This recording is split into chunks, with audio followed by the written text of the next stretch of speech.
નમસ્કાર, આજના મુખ્ય સમાચાર એન્કર માન્ય જાની સાથે. અંકલેશ્વર તાલુકાના ગ્રામ્ય વિસ્તારોમાં દીપડાની અવરજવર યથાવત જોવા મળી રહી છે.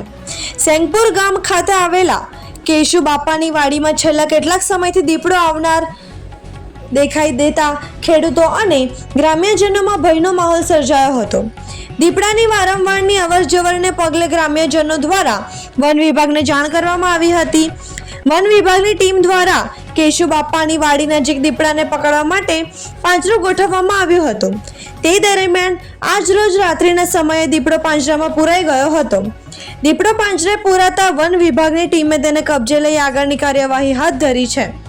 દીપડો પકડાઈ જતા સેંગપુર સહિત આસપાસના ગ્રામ્ય વિસ્તારોના ખેડૂતો અને ગ્રામ્યજનોએ રાહતનો શ્વાસ લીધો છે. છેલ્લા કેટલાક સમયથી દીપડાની હાજરીને કારણે ખેતરમાં જતા ખેડૂતોમાં ભય જોવા મળતો હતો, ત્યારે દીપડો પકડાઈ જતા હાલ પૂરતી ભયની સ્થિતિમાં રાહત મળી છે.